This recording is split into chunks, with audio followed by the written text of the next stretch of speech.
Yo, yo, yo, what is up, guys? It's Cone back here again tonight with another episode of After the Buzzer. The Lakers Warriors game just ended, and it felt like game 7 of an NBA Finals. It was ridiculous. In a playoff atmosphere, I don't care if the play-in tournament isn't considered playoffs. That felt like a playoff game. Not only that, that felt like a finals game. That was one of the best games I've watched in a really long time. And so I want to start this video by saying I really like the play-in tournament. I know we've had a bunch of bad games, but today's games were pretty good. Spurs Grizzlies started off as a blowout, but it ended up becoming a pretty good game. And then this was the game of the year so far, by far. There's been some great games so far this season, but none of them had stakes like this. None of them felt like a game 7 of a playoffs. None of them had the star power of a LeBron James, a Steph Curry, and Anthony Davis. Draymond Green, what a game from Draymond Green. So I'm going to talk about all about that. But go ahead and drop a like, drop a subscribe. Let me know what you thought of these play-in tournament games today before I start talking about them.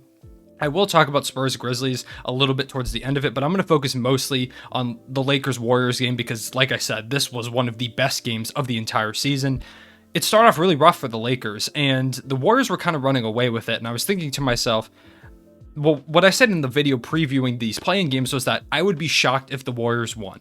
I said that it would really take a massive effort from Steph Curry, of course, but that the other guys around him would have to step up, and that was exactly what was happening.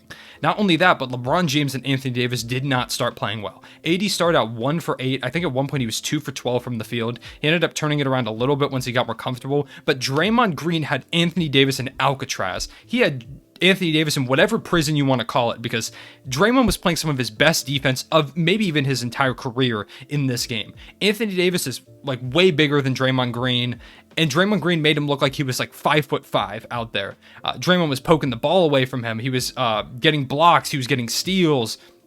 He was doing everything he had to do. He was forcing Anthony Davis to settle for mid-range jumpers. Not only that, but he was forcing him off his spot. When Anthony Davis faces you up, he kind of puts the ball low and then brings it up and rises. He was forcing Anthony Davis to hold the ball up higher and forcing him to take these little short jumpers over him. And they were really tough. Not only that, but he was forcing him off his spot, making him unbalanced, uncomfortable. He could not get to the spots he wanted to, and it was Draymond Green. This was a phenomenal great game from Draymond Green.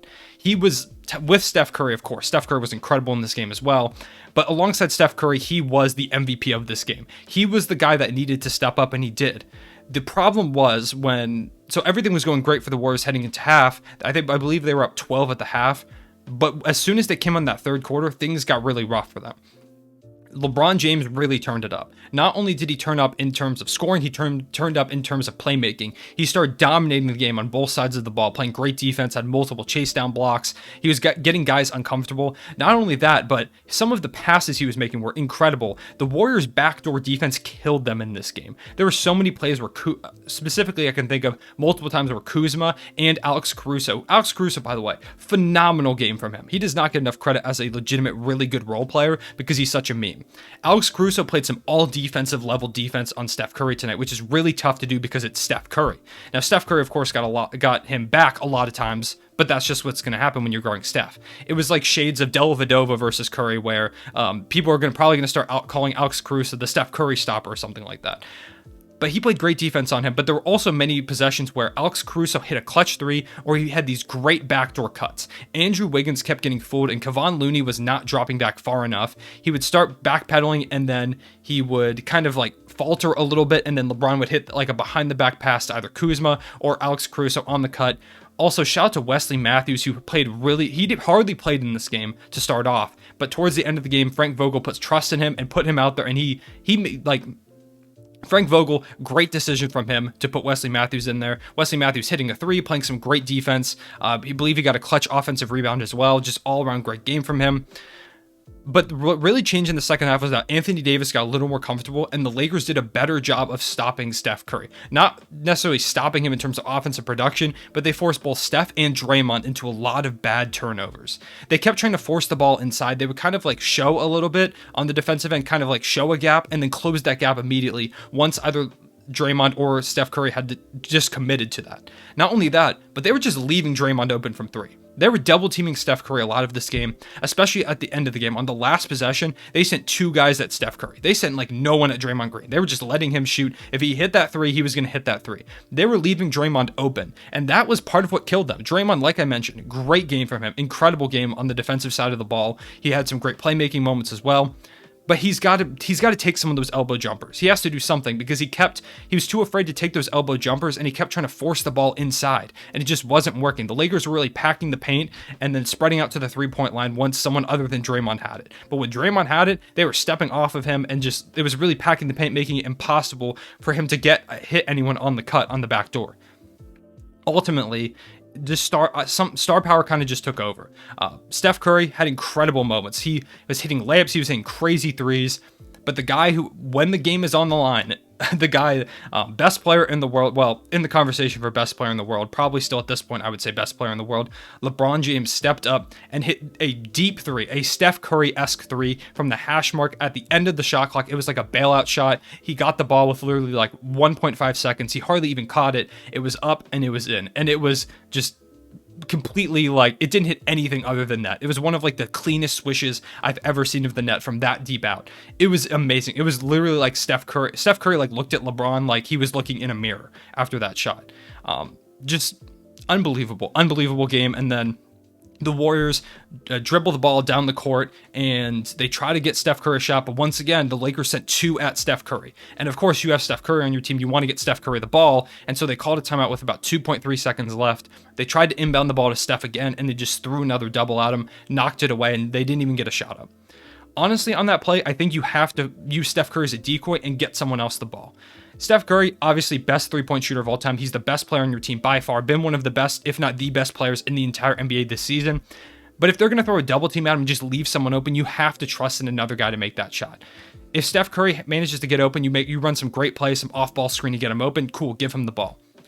But if he's double teamed out there like he was, it was not a good inbounds play. They did not do really much at all to get him open. If they did try to do something, it did not work. And Steph just couldn't get the ball. And the Lakers win, and they move on to face the Suns in the first round in what is going to be an incredible series. I have no idea who I'm going to predict in that series and how many games. These play-in predictions are going to be really tough for me coming up. But once again, if you watch this game, I hope it felt as intense to you as it did to me. My heart was pounding in my chest. And looking at this game, I was like, this is going to be a great game, but I think I underestimated how much I have missed playoff basketball, especially with some fans in attendance. It felt like a Game 7 of an NBA Finals, and it was a battle between a 7 and an 8 seed. That's how much potential the play-in tournament has. I love it. I think it's an incredible use of the end of the regular season. Side note, play-in tournament stats should count for the playoffs. These should be playoff stats. I know it's technically not the playoffs, and if you lose both games, you end up in the lottery, or if you're a 9-10 seed and you lose one game, you end up in the lottery. But I don't care. These should be playoff stats. They're obviously not going to be regular season because other teams aren't playing these games, but they've got to be something. They can't just be nothing because these great performances from like a Draymond Green, like a Steph Curry, a LeBron James should not go unnoticed. So LeBron James had a triple-double tonight, so does that just not count? Does that not exist? I don't know. I think it's a dumb gray area. I think these should be playoff stats. Let me know what you think about that in the comment section below.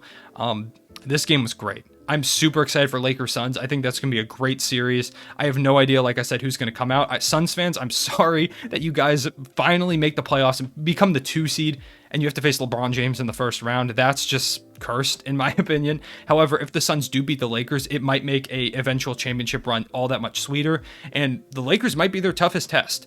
If this Lakers team is on, they are potentially the best team in the league. The problem is, at least in that first half, they did not look like they were ready. They came into this game like they hadn't noticed how good Steph Curry had been all season. They weren't throwing any double teams at him. They were throwing bad matchups at him. Dennis Schroeder was doing his best, but he was kind of getting cooked. When they put Alex Caruso on him, things really shifted. When they put like a Wesley Matthews on him sometimes, things shifted. When they started shading Andre Drummond up more, and more importantly, when they stopped playing Andre Drummond. Anthony Davis should have played more center way earlier in this game because the Warriors were going small ball a lot of the game. And even with Kevon Looney out there at center, he's like 6'9", 6'10", it's already small ball.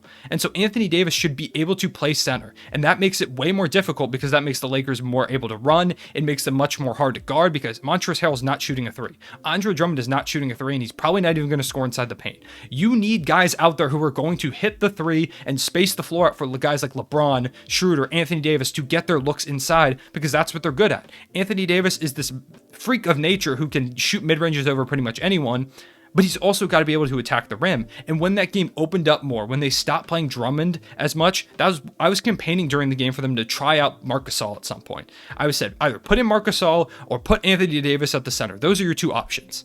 And they ended up doing the latter. They never played Marc Gasol.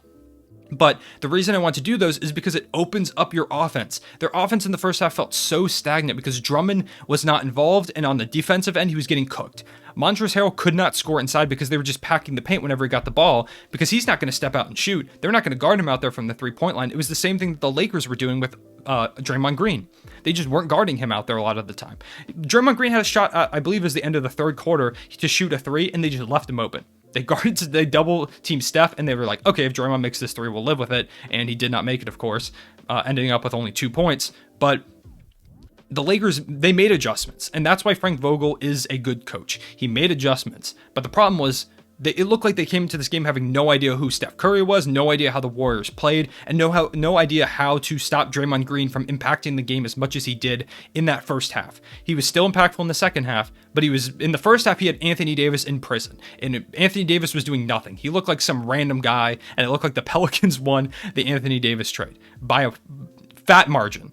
So, credit to the Lakers for adjusting, but they've got to be better. If you put up a half like that against Phoenix, you're dead. You're not going to come back and win that game because Phoenix is going to put you down 25, not 12. Phoenix is really good. They have a ton of options. They're very versatile, and they're really well coached. And with a team like Chris Paul, they're composed. Some of these guys in the Warriors seem to get a little too caught up in the moment. Jordan Poole tried to dunk on LeBron James at one point, where LeBron blocked it. It was kind of a foul. It was like a half. You could bring it either way. Kent Bazemore started taking some kind of crazy shots. They didn't chill out and let Steph Curry kind of do what he has to do. Guys kind of did a little too much. Andrew Wiggins he looked like he got a little shaky at some points. He was playing a great game, but towards the end, it felt like he just had one point where he was going for a wide open layup and he just lost the ball. It felt like they weren't ready for the moment. If you go up against Phoenix and you do that, they're going to lose the series. Phoenix, even though they haven't been there, a lot of their guys, they're ready for the moment. Chris Paul gets your team ready for the moment. Monty Williams has this team ready for this moment. They've got guys like Jay Crowder, who is a seasoned playoff veteran as well. The Suns are ready. The Lakers have to be ready as well. And if they're not, they're going to lose the series. I think it's going to be really interesting. Look out for my playoff predictions coming up. As for the Warriors, they are now facing the Memphis Grizzlies, who beat the San Antonio Spurs had a pretty good game.